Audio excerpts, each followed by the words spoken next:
We'd prefer if you left. Amanda's voice cut through the elegant Christmas party like ice, her designer dress sparkling under the chandelier as she looked me up and down with disgust. My hands were still dirty from helping a stranger with her broken-down car, my simple dress wrinkled from the December cold. I had arrived 30 minutes late to my son's in-laws' mansion, expecting understanding, but finding only contempt instead. If you're watching this, subscribe and let me know where you're watching from.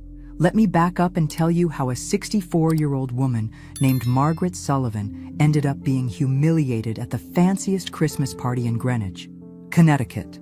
It's a story about family, pride, and discovering that sometimes the people you help on the roadside can change your entire life. 3 months earlier, I'd been living quietly in my small apartment, stretching my modest pension to make ends meet. My husband Frank had died 5 years ago, leaving me with just enough to survive, but not enough to thrive. Then my son David called with news that should have made me happy. "Mom, Amanda's family wants to meet you.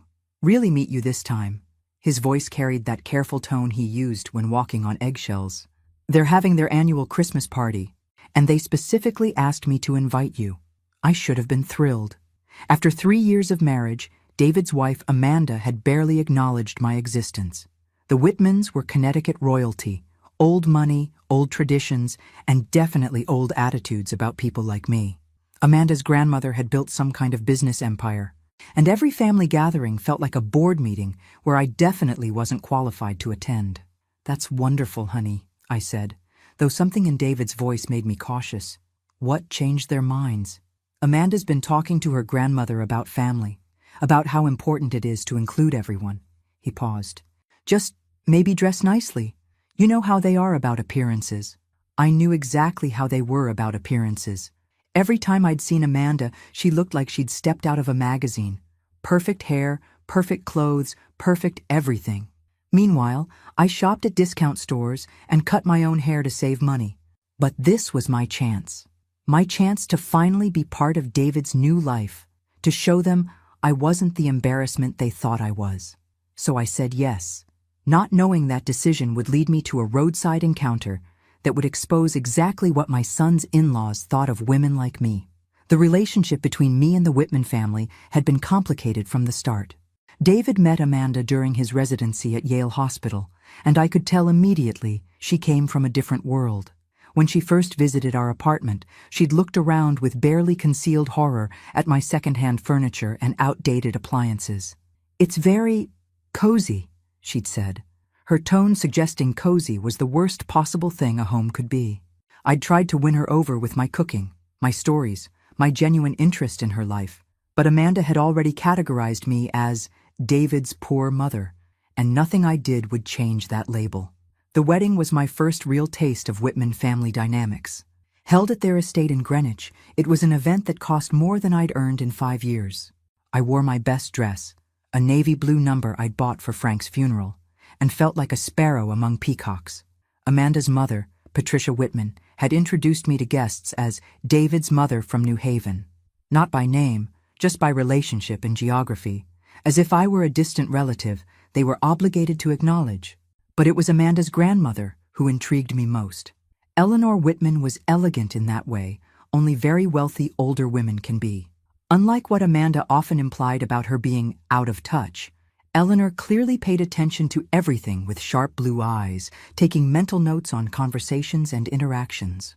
"Your grandmother seems very sharp," I'd said to Amanda during the reception. "Grandmother keeps her opinions to herself mostly," Amanda replied carefully. "She lets Dad handle the business decisions now." I'd found that interesting phrasing, lets rather than can't or doesn't. But family dynamics in wealthy families were probably different from what I knew. After the wedding, David and Amanda moved to Connecticut to be closer to her family. Our visits became less frequent, our phone calls shorter. When I did see them, conversation felt forced, like David was translating between 2 different languages, mine and theirs. The few times I'd been to family dinners, I'd been seated at the far end of the table, treated politely but kept at arm's length. The conversations revolved around business deals, country club events, and European vacations. Topics I could listen to but never contribute to meaningfully. David had tried to bridge the gap a few times. "Mom, Maybe if you took an interest in Amanda's charity work. Or you could ask Patricia about her garden club. But I could tell he was fighting a losing battle against his wife's subtle but persistent campaign to keep me at a distance. So when David called about the Christmas party invitation, I was genuinely surprised. Maybe Amanda was finally ready to accept me as part of the family. Maybe her grandmother had encouraged more inclusion. Looking back, I should have recognized the invitation for what it really was. The week before the Christmas party, I threw myself into preparation like it was the most important event of my life. In many ways, it was. This felt like my final exam for acceptance into David's new world. I spent 2 days shopping for a dress, trying to find something that looked expensive but fit my budget. The saleswoman at Nordstrom Rack was patient as I explained what I needed. I want to fit in at a very formal Christmas party, I told her. The kind where everyone has money and judges you based on what you're wearing. She found me a burgundy dress with subtle beading that had been marked down from $200 to $65. It wasn't designer, but it looked respectable. I bought matching shoes that pinched my feet and a small purse that coordinated perfectly. David called twice that week with helpful suggestions about the party. Mom, remember that Amanda's family is pretty traditional, conservative conversation topics, you know? His voice carried that familiar tension. Maybe avoid talking about politics or, well, anything controversial. Honey, I've been having dinner conversations since before you were born. I think I can manage not to offend anyone. I know, it's just... He paused. Amanda's been stressed about this party. Her whole extended family will be there, plus her father's business associates. She wants everything to go smoothly. Everything. Including me, apparently. The unspoken message was clear. Don't embarrass us. The night before the party, I practiced conversations in my mirror. How to respond when asked about my work history. How to gracefully deflect questions about my small apartment. How to sound interested in topics I knew nothing about. I called my neighbor, Mrs. Chen, to ask if she could take care of my cat. Big family party? She asked. The biggest. My son's in-laws are very wealthy, very proper. This is my chance to finally become part of their family. Mrs. Chen, who'd immigrated from Taiwan 40 years ago and understood something about trying to fit into new worlds, squeezed my hand. Just be yourself, Margaret. If they don't see your worth, that's their loss. But being myself hadn't worked for 3 years. Maybe it was time to try being who they wanted me to be. I went to bed early, my alarm set for 8 a.m., so I'd have plenty time to get ready. The party started at 2 p.m., and I'd planned every detail. Hair appointment at 10, final dress fitting at noon, arrive fashionably on time at 2:15. I fell asleep thinking about how surprised Amanda would be when I walked in looking elegant and appropriate. How her parents might finally see me as worthy of their son. How Eleanor might actually have a real conversation with me. I should have paid more attention to the weather forecast. Saturday morning arrived with the kind of December storm that makes Connecticut winters legendary. I woke to ice pelting my windows and a weather alert on my phone, warning of dangerous driving conditions. The hair appointment was canceled when the salon lost power. The dress pickup was delayed when the alteration shop's street flooded.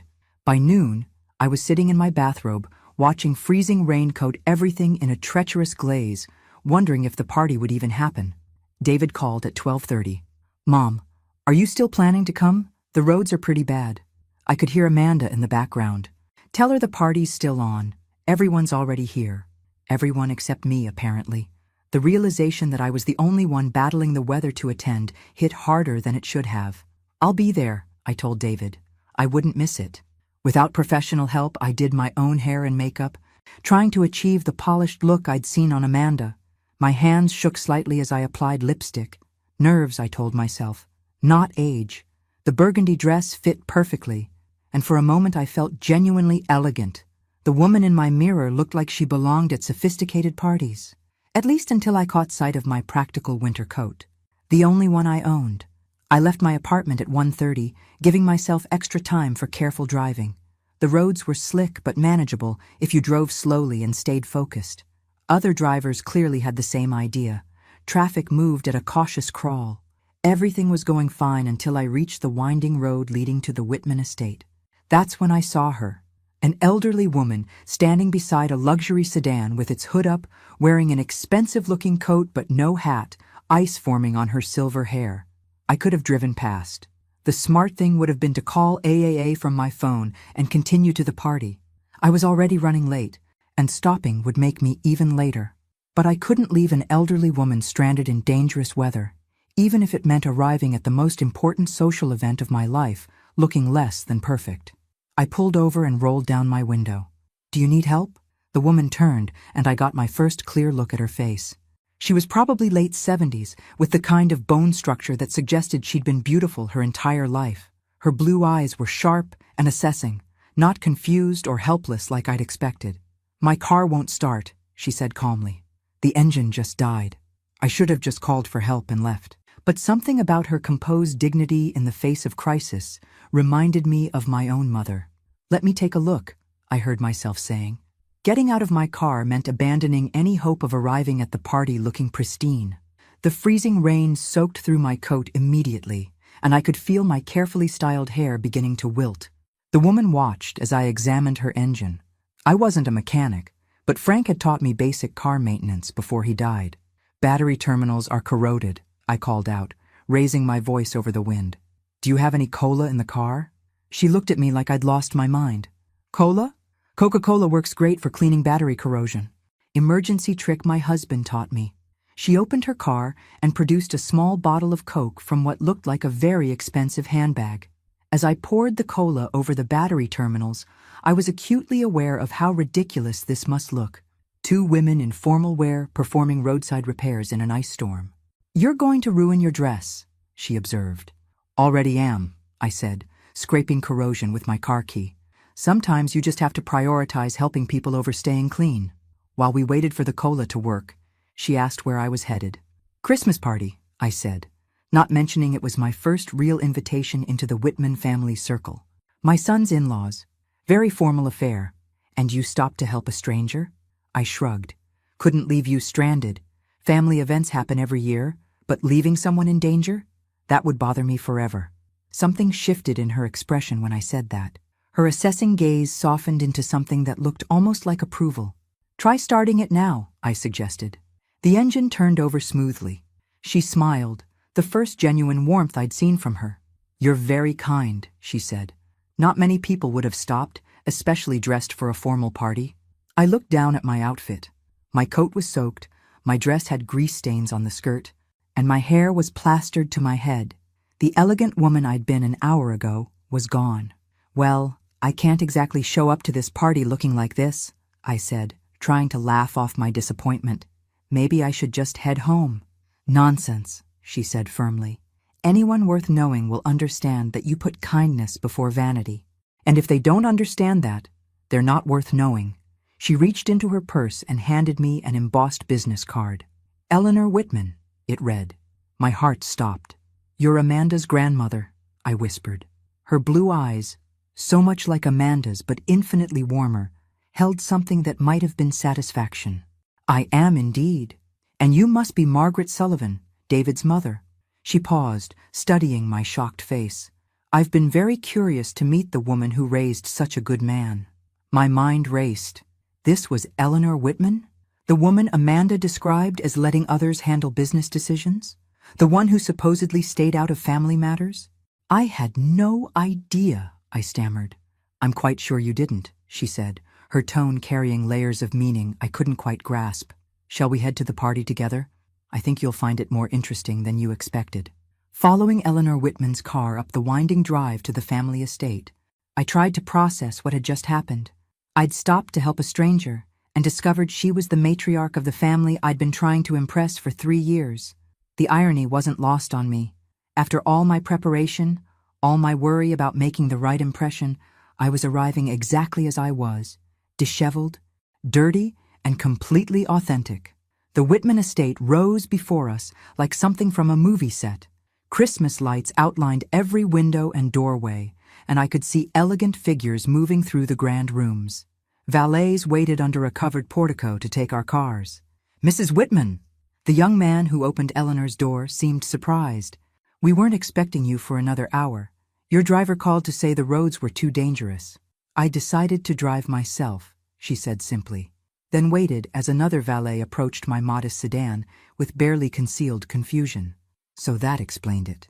Her driver had canceled due to the weather. But Eleanor had decided to come anyway. That was why she'd been stranded. I caught my reflection in the lobby mirror and winced. My makeup had mostly worn off. My hair hung in damp strings, and the grease stains on my dress were even more obvious under the crystal chandelier. "Eleanor!" Patricia Whitman descended the grand staircase with practiced grace, then stopped short when she saw me. And Margaret, how unexpected. The way she said unexpected made it clear she meant unfortunate.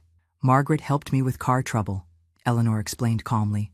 "Quite resourcefully, actually." Amanda appeared from the main parlor, wearing a dress that probably cost more than my monthly rent. Her smile froze when she saw my appearance. "Oh my goodness, Margaret, what happened to you?" Before I could answer, David rushed over. I could see the embarrassment and concern warring on his face as he took in my disheveled state. "Mom, are you okay? You look like you've been in an accident." "I'm fine. Honey, I just stopped to help someone with car trouble." "You could have called AADA, Amanda said, her voice carrying a note of exasperation. "Now you'll need to freshen up before meeting everyone." The main parlor fell quiet as we entered. Conversations paused mid-sentence as Connecticut's social elite took in the sight of the bedraggled woman who'd somehow made it past their velvet rope. I felt every stare, every raised eyebrow, every whispered comment. This was exactly what I'd feared, being judged, found wanting, and dismissed. Amanda leaned close to David, her voice a stage whisper meant to be overheard. "David, this is embarrassing. Everyone's staring.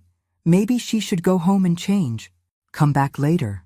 But before David could respond, Amanda's father stepped forward. Richard Whitman had the commanding presence that came with inherited wealth and social position. "Margaret," he said, his tone politely cool, "how good of you to join us. Though perhaps you'd be more comfortable if you left to get cleaned up.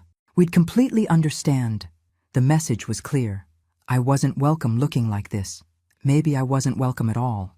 I felt my cheeks burn with shame and was about to excuse myself when Eleanor's voice cut through the awkward silence like a blade. "Actually, Richard, I think everyone should hear about Margaret's good deed before she changes clothes." Eleanor's tone was mild, but something in it made the entire room pay attention. After all, kindness is so rare these days. And that's when I realized Eleanor Whitman was about to turn this humiliation into something else entirely. Something that would change everything. "Margaret didn't just help me with car trouble," Eleanor announced to the silent room, her voice carrying the authority of someone accustomed to being heard. "She sacrificed her own appearance at this party to make sure I wasn't stranded in dangerous weather. That's the kind of character we should be celebrating." I stood there dripping on their Persian rug, feeling like a specimen under a microscope. But Eleanor wasn't finished. "How many of you would have stopped?" she continued, her sharp blue eyes scanning the faces of Connecticut's finest. "How many would have chosen helping a stranger over making a good impression?" The silence was deafening. I caught sight of Amanda's face. She looked like she'd swallowed something sour. "Mother," Richard began, but Eleanor held up one elegant hand. "I'm not finished, Richard." The temperature in the room seemed to drop several degrees. "Margaret, would you mind telling everyone exactly what you did to help me?" I felt every eye in the room on me. Part of me wanted to disappear, but a larger part was curious to see where Eleanor was going with this. "I used Coca-Cola to clean the corrosion off her battery terminals," I said simply. "It's an old trick my late husband taught me." Murmurs rippled through the crowd. Someone actually giggled. "Coca-Cola," Eleanor repeated thoughtfully. "Practical knowledge, applied without hesitation to help someone in need.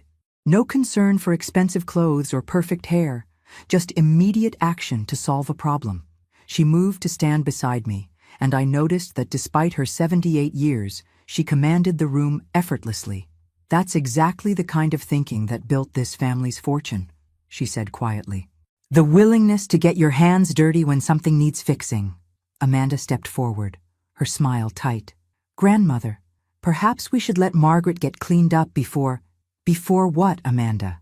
Before she makes us look bad." Eleanor's tone remained pleasant, but there was steel underneath. "I think Margaret looks exactly like someone who puts helping others before her own comfort. That's quite beautiful, actually." I felt a warmth spreading through my chest that had nothing to do with the grand fireplace. For the first time in 3 years, someone in this family was defending me. Now then, Eleanor continued briskly, I believe Margaret deserves to enjoy this party just as she is. After all, authenticity is so much more valuable than artifice. Richard cleared his throat uncomfortably. Of course, Mother. Margaret, please, make yourself comfortable. But I could see the calculations happening behind his eyes. Eleanor had just publicly championed me, and he was smart enough to know that opposing her openly would be a mistake. The crowd began to disperse back into smaller conversations, but I noticed the glances now carried curiosity rather than dismissal. Eleanor Whitman had just elevated my status with a few carefully chosen words. Thank you, I whispered to her. She smiled, and for a moment I saw a glimpse of something that looked almost like strategic satisfaction. My dear, we're just getting started. The next hour passed in a surreal haze. Word of Eleanor's endorsement spread through the party like wildfire, and suddenly, people who'd been avoiding eye contact were introducing themselves and asking about my adventure, helping Mrs. Whitman. I found myself telling the story multiple times, each retelling making me feel less embarrassed about my appearance. These people hung on every detail: the freezing rain, the corroded battery, the Coca-Cola solution. How resourceful! Exclaimed a woman wearing pearls that probably cost more than my car. I wouldn't have known the first thing about car trouble. David appeared at my elbow, still looking concerned but also puzzled. Mom, are you sure you're okay? You don't need to stay if you're uncomfortable. Actually, I'm having a lovely time, I said, surprised to realize it was true. Your grandmother-in-law is quite remarkable. She's always been sharp, he said quietly. I've tried to tell Amanda that Grandmother Eleanor isn't as uninvolved as she pretends to be. She notices everything. So David had seen it too. That made me feel slightly better about the family dynamics I'd been navigating. Amanda joined us, her expression carefully neutral. Grandmother can be very protective of people she takes a liking to. Her tone suggested this wasn't necessarily a good thing. Margaret, Eleanor's voice carried across the room. Come, there's someone I'd like you to meet. She led me to a distinguished man in his 60s. This is James Morrison, our family attorney and longtime friend. James, this is Margaret Sullivan, the woman I was telling you about. James shook my hand warmly. Eleanor's been singing your praises, says you have excellent instincts for solving problems. I just helped with a car, I said, bewildered by all the attention. Sometimes the simplest solutions are the most elegant, Eleanor said meaningfully. James and I were just discussing some business matters that require a fresh perspective on community engagement. They exchanged a look that seemed to communicate volumes. I was missing something important, but before I could ask what, dinner was announced. The dining room could have housed my entire apartment. Crystal chandeliers cast warm light over a table set with enough china and silver to stock a small store. I found myself seated between Eleanor and a charming elderly gentleman who turned out to be a retired ambassador. Margaret helped me today, Eleanor announced to our section of the table as the first course was served. Demonstrated exactly the kind of practical wisdom and selflessness that built the foundations of success. How wonderful, said the ambassador's wife. It's so refreshing to meet someone who actually does something helpful instead of just talking about it. Throughout dinner, Eleanor kept drawing me into conversations about everything from community volunteer work to my late husband's carpentry business.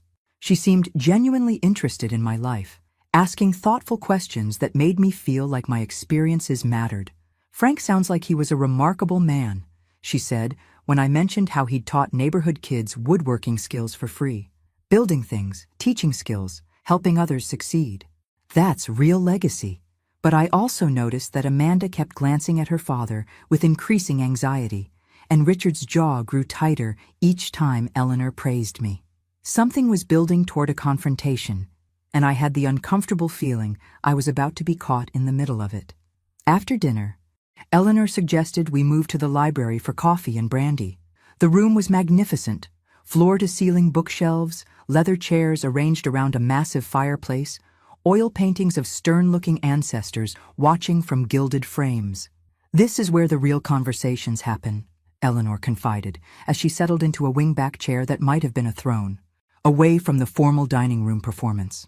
The smaller group that joined us included Richard, Patricia, Amanda, David, and a few family friends. I noticed James Morrison positioned himself where he could observe everything. "Mother," Richard began carefully, "it's been a lovely evening, but perhaps we should discuss the quarterly reports tomorrow." "Actually, I've been reviewing those," Eleanor interrupted smoothly. "Quite concerning reading, actually." Amanda and Richard exchanged a quick glance that made my internal radar ping. Something was definitely happening here that went beyond polite dinner conversation. "The company's doing well," Richard continued defensively. "Strong profits, steady growth. The restructuring I implemented has been very successful. Financially successful, yes, but we seem to have lost sight of our founding values," Eleanor replied calmly. "When was the last time Whitman Industries contributed meaningfully to the community that built our success?" "Mother, community relations is expensive overhead." "It's not overhead, Richard. It's responsibility." Eleanor stood and walked to a portrait near the fireplace. It showed a woman in her 40s wearing a simple but elegant dress from the late 1960s. She had Eleanor's bone structure and the same intelligent blue eyes. "This is me in 1969, Eleanor said calmly.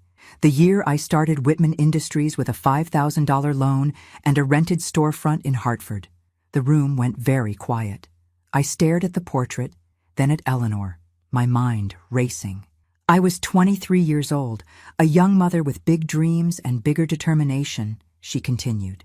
"Everyone told me that women couldn't build successful businesses. Instead of listening, I decided to prove them wrong." Amanda looked pale. "Grandmother, what are you saying?" "I'm saying that I built this company from nothing. Every contract, every expansion, every success came from my vision, my decisions. My willingness to work 18-hour days and solve problems other people couldn't solve." Richard shifted uncomfortably. "Mother, we all know you were instrumental in the early days." "Not instrumental, Richard. Foundational. I didn't help build Whitman Industries. I am Whitman Industries." Her voice remained calm, but there was steel underneath. "Your grandfather Harold was a wonderful husband and father, but he was a high school teacher. The business success came entirely from my work." She turned to look directly at me, and I saw something in her eyes that made my breath catch. "Margaret reminded me today of who I used to be, who I still am, underneath decades of letting others take credit for my work. Someone who solves problems and helps people, no matter how it looks to others." The implications hit me like a physical blow. This wasn't just about dinner party conversation. This was about power, legacy, and a family that had forgotten its roots. Eleanor Whitman wasn't just Amanda's grandmother. She was the founder, the source of everything, and she was about to remind everyone exactly what that meant. "You built the entire company yourself," I whispered, the pieces finally clicking into place. "Not your husband or father-in-law, you." Eleanor smiled, the first completely genuine expression I'd seen from her all evening. Smart woman. "Yes, I built Whitman Industries from scratch.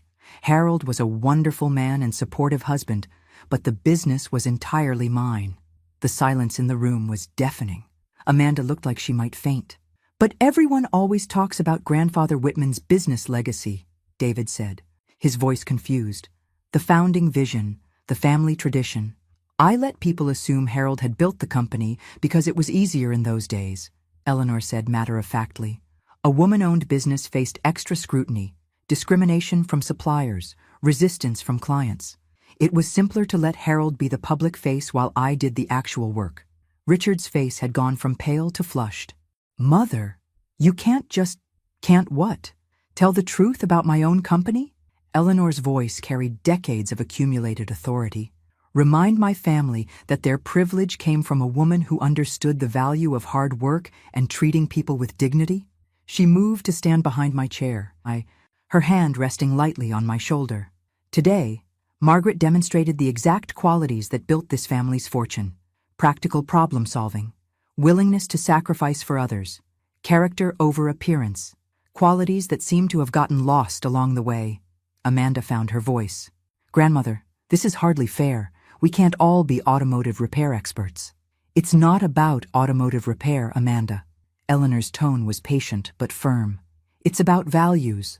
When faced with a choice between helping someone in need and protecting your own comfort, what do you choose?" The weight of her words settled over the room like a blanket. I thought about every interaction I'd had with this family over the past 3 years. Every dismissive comment, every subtle snub, every time I'd been made to feel like I wasn't good enough for their world. Margaret has been part of this family for 3 years, Eleanor continued. 3 years of being treated like an inconvenience. Like her values don't matter, like David made some kind of mistake. That's not, Amanda started. Isn't it? Eleanor's eyebrows rose. When was the last time you invited Margaret to anything beyond obligatory holidays? When did you last ask about her life, her interests, her well-being? David looked stricken. I tried to encourage more inclusion, but you let it slide, because confronting it was uncomfortable, Eleanor said gently. That's human nature, David, but it's not acceptable. She walked to the massive desk in the corner and picked up a thick folder. James has been helping me prepare for this conversation for several months, she said.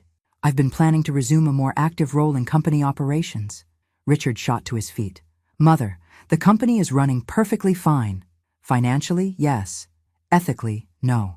Eleanor's smile was sharp. We've become exactly what I never wanted. A business that prioritizes profit over people. The room erupted in shocked voices, but Eleanor held up her hand for silence. Margaret, she said, turning to me with eyes that sparkled with purpose, I have a proposition for you. I'd like to offer you a consulting position with Whitman Industries, Eleanor said calmly, as if she hadn't just dropped a bomb in the middle of her family's Christmas party. Head of Community Engagement and Values Implementation. We'll start with a 6-month trial at $75,000 with the potential for a permanent executive role if things work out. I'm pretty sure my jaw actually dropped. Around the room, I could see similar expressions of shock, though $75,000 was more reasonable than the astronomical figure I'd been expecting. Eleanor, I managed. I don't understand. It's quite simple. Whitman Industries has lost touch with the community values that made us successful. You understand people, Margaret. You help without being asked. Solve problems without complaining, and treat everyone with dignity regardless of their social status. She opened the folder and pulled out several documents. I've been planning this restructuring for months, but I needed to find the right person to help implement it. Today confirmed what I'd hoped, that you have the character and instincts we need. This is insane, Richard burst out. Mother, you can't just create positions based on car repair skills. Eleanor's gaze could have frozen water. Richard, under your leadership, our employee satisfaction has plummeted, our community involvement has disappeared, and our charitable giving has dropped to the legal minimum. Margaret represents exactly what we need to reconnect with our values. She turned back to me. The position would involve developing community partnerships, overseeing our corporate responsibility initiatives, and helping create a more human-centered workplace culture. You'd work directly with me, at least initially. My head was spinning. 6 hours ago, I'd been worried about fitting in at a family party. Now I was being offered a chance to reshape how a major company operated. But I have no experience in corporate consulting, I protested. You have experience in what matters most, caring about people and solving real problems, Eleanor said firmly.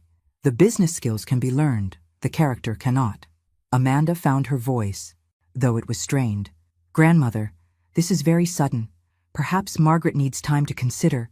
Actually, I interrupted, surprising myself with my boldness. I'd like to accept. The trial position, at least. The words came out before I'd fully processed them, but they felt right. This wasn't just about the job or validation. This was about being valued for who I truly was and having a chance to make a difference. Eleanor's smile lit up the entire room. Excellent. James, please prepare a consulting agreement. Wait, David said, looking concerned. Mom, are you sure about this? It's such a big change. I looked at my son, seeing the worry in his eyes, but also something else. Respect, maybe even pride. Honey, I've spent 3 years trying to fit into a world that didn't want me. Now I have a chance to help that world become a better place. How could I say no? Richard cleared his throat. And my role in all this? You remain CEO, Eleanor said calmly, but with restored board oversight and a renewed focus on the values that built this company.